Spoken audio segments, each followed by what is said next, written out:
Hablaremos esta noche de la caída de los ángeles y de distintas versiones de este asunto, ¿no?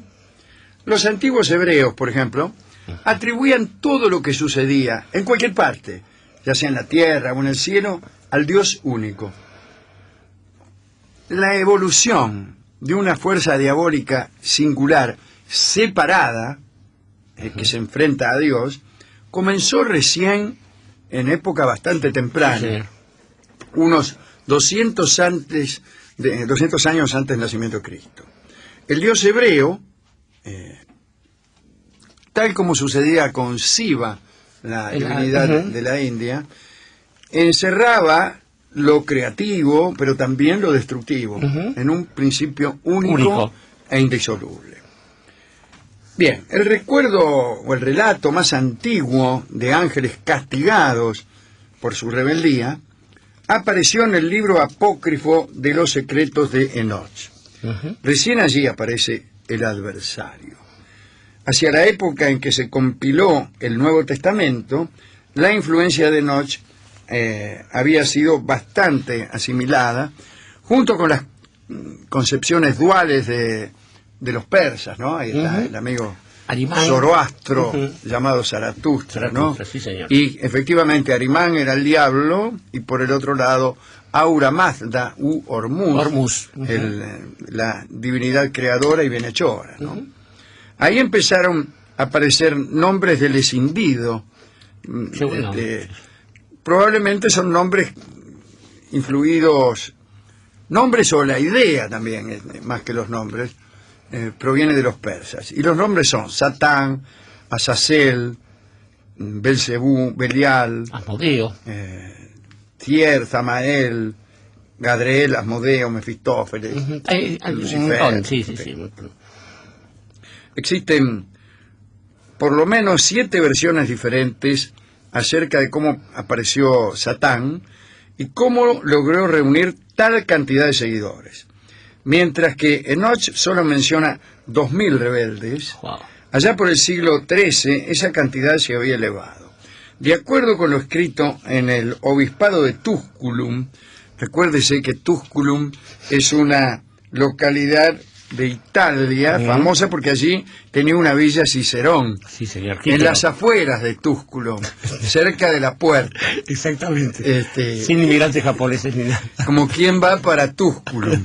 Bueno, según el obispado de Tusculum, los rebeldes eran 133.306.668. Si realmente Satán se llevó a 1/3 de la comunidad celestial, aún quedaría la sustancial cantidad de los 166.613.336 ángeles legales al trono. Pero veamos algunas versiones de la caída que no respetan la ortodoxia. Primera versión. Se cuenta que en un principio Madak representaba la parte de Dios vuelta hacia la humanidad. Era la parte de Dios en la sombra, la que era capaz de comunicarse con los mortales, puesto que la parte resplandeciente era tan intensa que los humanos no hubieran podido soportarla. A medida que se fue desarrollando la religión hebrea, evolucionó también la sombra. Primero en la palabra, la voz o en el toque del propio Dios, pero más tarde en un ente aparte de Dios. O sea, la sombra primero como parte de la divinidad, pero luego ya como entidad con una voluntad propia. Es una idea escalofriante desde lo narrativo, una sombra que se disocia de aquello que la genera para ser otro. No está mal, ¿eh? En la época en que se compiló el Nuevo Testamento, la sombra ya había superado el estado intermedio de Hasatán, el adversario neutral, por decirlo así, para convertirse en Satán, el adversario maligno del buen Dios. A partir de entonces, ¿quién ejecuta los actos perversos, que en algún momento no había más remedio que atribuírselos a Dios? Es aquella sombra desprendida de la unidad primigenia. Con la separación entre el lado bueno y el malo, se consuma la caída. Ahí está. Otra explicación es atribuida a Orígenes de Alejandría y cuenta que Dios creó un número de inteligencias angélicas iguales y libres, y gracias a su libre albedrío decidieron abandonar la unidad divina y de forma gradual se separaron del origen. De los que se apartaron, los menos permanecieron en las regiones etéreas cercanas a Dios. Todos estos seres etéreos son los ángeles. Los que volaron más lejos del centro adoptaron un cuerpo humano, mientras que los que llegaron todavía más lejos se convirtieron en demonios. Al girar en una órbita tan alejada del centro divino, se explica la perversidad. A mayor distancia del cielo, mayor maldad. Qué curioso. Un tercer relato de la caída procede del escriba Enoch, otra vez. Registra 200 vigilantes o hijos de Dios que descendieron al monte Egmont hace aproximadamente 12.000 años. En un principio ayudaron a los arcángeles en la creación del Edén. Al mismo tiempo enseñaron a los hombres las artes de la civilización. El problema que surgió fue que algunas de sus actividades incluían la seducción de mujeres. Hey. Atención. Un rabino del siglo VIII, el Kieter, culpó tajantemente a las mujeres. Dice que los ángeles que cayeron del cielo vieron a las hijas de Caín paseando y exhibiendo sus partes más íntimas. Los ojos pintados y bueno, sí, las tomaron por esposas. Esta es la explicación que da este rabino. Los ángeles, que eran de fuego, se habían transformado en carne con el contacto con la tierra. Según las explicaciones vaticanas, estos ángeles provenían de un 10º orden de ángeles, además de los 9 que conocemos como jerarquías, ¿no? celestiales. Y al parecer constituían el único orden que poseía las partes indicadas para la procreación. Muy bien. Claro. Los demás ángeles, por ser puro espíritu, no podían reproducirse.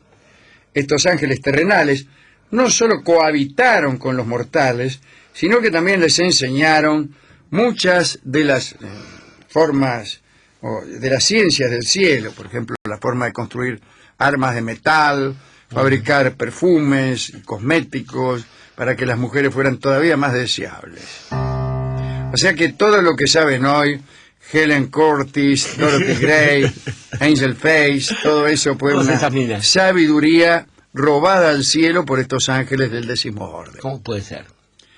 Estos ángeles engendraron también en las mujeres unos monstruos horrendos que causaron mucho daño. Se refería a los niños.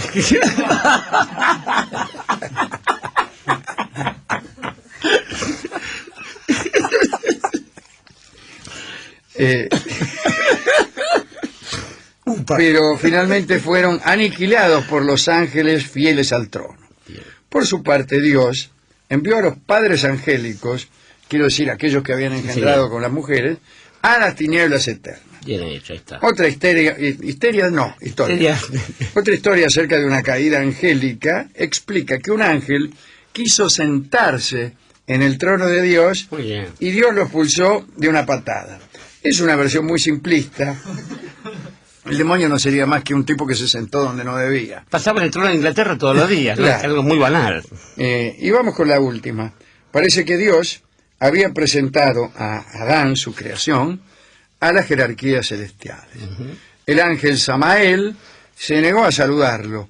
Explicó que un hijo del fuego no podía inclinarse ante un hijo del barro, ¿no? Anda. Al escultor divino no le gustó esta negativa y precipitó a Samael al abismo previo a una prueba de ingenio, así que Samael no perdió. pasó. Claro, bien hecho. Está. Existe una versión sufí más interesante. En ella se ve a Samael como el ángel que más amaba a Dios.